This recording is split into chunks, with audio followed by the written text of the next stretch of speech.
Market లో invest చేసి మీ డబ్బులు డబుల్ చేసుకోవాలనుకుంటున్నారా? సుందరరామిరెడ్డి గారి సెమినార్ కి అటెండ్ అవ్వండి. నమస్కారం అండి, నేను మీ నండి రవికుమార్ని. సుమన్ టీవీ వీక్షకులకు పునఃస్వాగతం. చాలామంది అడుగుతున్నారు, ఎందుకంటే ఇది పెద్ద ఫేవరెట్ సబ్జెక్ట్ అయిపోయింది గత 1.5 yearsగా బంగారం. సో గోల్డ్ ప్రైసెస్ 2027లో మళ్ళీ భారీగా పెరిగేటానికి అవకాశం ఉందా, భారీగా పెరుగుతాయా అని చెప్పి అడుగుతున్నారు. ఇక్కడ ఒక విషయం అండి, గోల్డ్ ప్రైసెస్ అన్నది ఎన్నో ఫ్యాక్టర్స్ మీద ఆధారపడి ఉంటుంది. మనం అది ఎన్నోసార్లు చెప్పుకోవడం జరిగింది. ఇంకా ఆ ఫ్యాక్టర్స్ అన్నీ మామూలుగా స్టాండర్డ్ ఫ్యాక్టర్స్, ఇన్ఫ్లేషన్ ఎలా ఉంది, గ్లోబల్ ఎకానమీ ఎలా ఉంది, ఆ యూఎస్లో ఇంట్రెస్ట్ రేట్స్ ఎలా ఉన్నాయి, తర్వాత మన ఫెడ్ రేట్ ఎలా ఉంది, ఆ తర్వాత మిగతా అంటే ఫెడరల్ గవర్నమెంట్స్ అన్నీ కూడా గోల్డ్ కొనడానికి చూస్తున్నాయా, ఇట్లాంటి కొన్ని పరిస్థితులు ఉండగా కొత్తగా మనకి లాస్ట్ 1.5 years నుంచి మనం చూస్తున్నది ఏంటంటే, ఎక్కడో అక్కడ అనిశ్చల పరిస్థితులు, ఎక్కడో అక్కడ ఈ యుద్ధ వాతావరణం, ఎక్కడో అక్కడ బోర్డర్ టెన్షన్స్ అన్నీ సమసిపోయాయి, గోల్డ్ రేట్లు పడుతున్నాయి, సిల్వర్ రేట్లు పడుతుంది అని ఆనందించడం జరిగింది. I think maybe 10-15 days back ఇదే ఛానల్లో చెప్పడం కూడా జరిగింది. ₹1,00,000 వస్తుంది 22 క్యారెట్ గోల్డ్, డెఫినెట్గా 1,10,000 దాకా 24 క్యారెట్ వస్తుంది చెప్పడం కూడా జరిగింది. కానీ ఇప్పుడు చూడండి, మళ్ళీ సడన్గా ట్రంప్, మళ్ళీ ఆయన యుఎస్ ప్రెసిడెంట్ మళ్ళీ, అంటే ఒక రకంగా అన్ప్రొవోక్డ్, మరి ఇరాన్ వాళ్ళకి ఇంత నష్టమైంది కాబట్టి మరి వాళ్ళకి ఏదో కాంపెన్సేషన్ ఇచ్చి అది క్లోజ్ చేసుకుంటే పోయేది, దాని బదులు మళ్ళీ ఇప్పుడు సడన్గా మళ్ళీ ఇప్పుడు అదే ఆయిల్ క్రైసిస్, మళ్ళీ అదే వార్ లాంటి సిచ్యువేషన్, మళ్ళీ వాళ్ళ ఇద్దరి మధ్యన గొడవలు, ఈ ఇరాన్, ఇజ్రాయిల్, యుఎస్, దీనికి ఇప్పుడు మరి అంతం ఉందా లేదా, ఎప్పుడు ఇలా అవుతుంది, ఏ రాత్రి ఏం విరాల్సి వస్తుంది తెలియట్లే మనకి. మళ్ళీ ఓవర్ నైట్ లాస్ట్ ఈవినింగ్ మళ్ళీ ఈ విధంగా అవ్వటం, ఇవాళ మళ్ళీ క్రూడ్ ఆయిల్ రేట్లు పెరగటం, మళ్ళీ గోల్డ్ రేటు పెరగటం, మళ్ళీ సిల్వర్ రేటు పెరగటం మొదలైంది. మరి ఇదే పరిస్థితి కొనసాగితే 27 దాకా ఎందుకు, 26లోనే మళ్ళీ రేట్లు పెరిగిపోయేలా ఉంది. మనం ఇప్పుడు ఉన్న జూలైలోనే బై డిసెంబర్ ఇట్సెల్ఫ్ రేట్లు పెరిగిపోవచ్చు, ఇలాగే కనుక పరిస్థితి కొనసాగితే. సో ఇప్పుడు నేను చెప్పేది ఏంటంటే, యాజ్ లాంగ్ యాజ్ ఇలాంటి జియో పొలిటికల్ టెన్షన్స్, ఇలాంటి యుద్ధ వాతావరణము, ఇలాంటి అనిశ్చిత వాతావరణము, టెన్షన్తో కూడినటువంటి క్లైమేటు ఇలా గనక ఉంటే సేఫ్ హ్యావెన్ కింద, ఒక మంచి ఎసెట్ కింద పరిగణించి గోల్డ్లో పెట్టడం జరుగుతుంది. అది అంతర్జాతీయంగా బ్యాంకులు కూడా అలా పెట్టడం, అందులో గోల్డ్లో ఇన్వెస్ట్ చేయడం జరుగుతుంటుంది.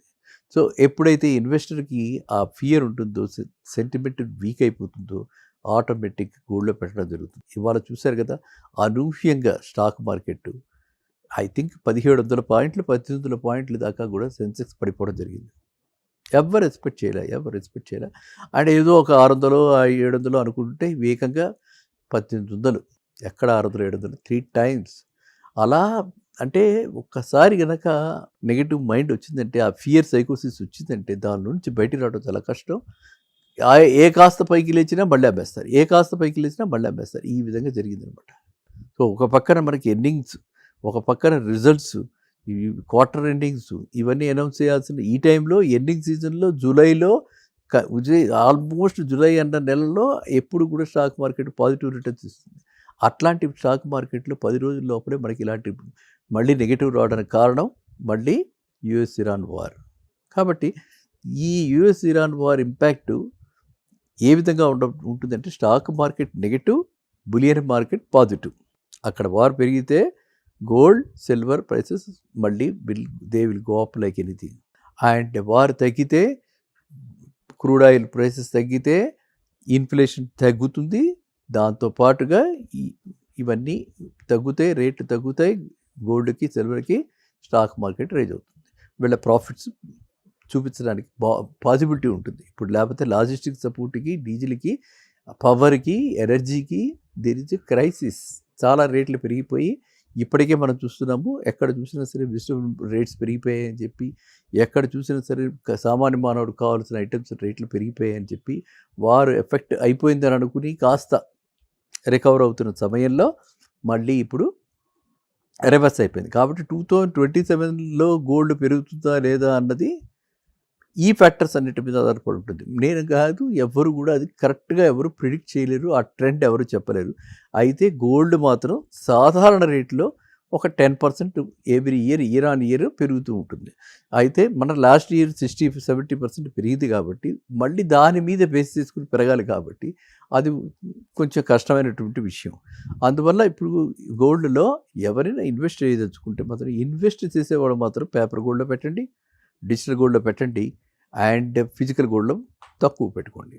ఫిజికల్ గోల్డ్‌లో బార్ గోల్డ్‌లో పెట్టుకోండి. అదే కనుక కన్జంప్షన్ పర్పస్‌కి అయితే ఓన్లీ ఆర్నమెంటల్‌గా కొనుక్కోండి అండ్ అది ఒకేసారి కాకుండా అవకాశం వచ్చినప్పుడల్లా అదృష్టంగా పరిగణించి మనం చెప్పుకున్నట్టుగా 1,10,000 దాకా వచ్చినప్పుడు మళ్ళీ ఇన్వెస్ట్ చేసుకుంటూ అలా సిప్ మోడల్లో ఎవ్రీ మంత్ ఎవ్రీ క్వార్టర్ కాస్త అక్యుములేట్ చేసుకోండి. ఎందుకంటే మనందరికీ కూడా గోల్డ్ అవసరం ఎంతైనా ఉంది.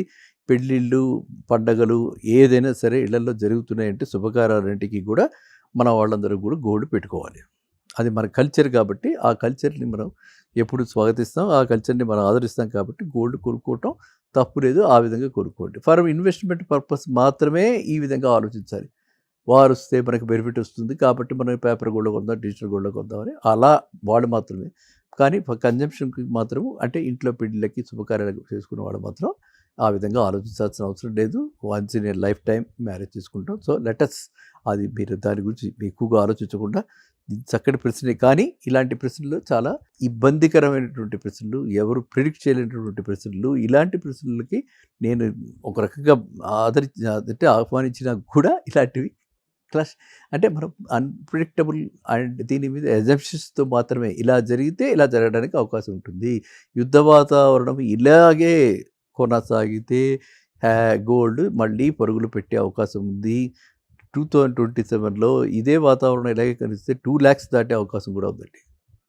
గత 165 కూడా క్రాస్ అయిపోయి 2 lakhs దాకా కూడా వెళ్ళిపోతుంది. చాలా విషమ పరిస్థితులు, ఊహించలేనటువంటి పరిస్థితులు మనకి వచ్చే అవకాశం కూడా ఉంటుంది. Food shortages. So let us not think of that kind of a scene and అందరం కూడా ఆ భగవంతుని ప్రార్థిద్దాం. ఎటువంటి రిసెషను, ఇప్పటికే చాలా అల్లకల్లోలంగా ఉంది మార్కెట్టు. అండ్ ఒక పక్కన జాబ్స్ పోతున్నాయి, ఒక పక్కన పిల్లలు నిరుద్యోగులు అయిపోయి వాళ్ళంతా కూడా చాలా ఆందోళనకి గురై ఉన్నారు. కాబట్టి ఇలాంటి పరిస్థితి రాకూడదు. గోల్డ్ మాట దేవుడు ఎరుగు, జీవితాలే కష్టం తారుమారైపోతున్న రోజులు రాకూడదని చెప్పి అనుకుంటూ మీరు అడిగిన దానికి నేను వివరణ ఇవ్వడం జరిగిందని నేను ఊహిస్తూ ఇప్పుడుతో మళ్ళీ కలుద్దాం నెక్స్ట్ వీడియోలో. ఓకేనా? నమస్కారం.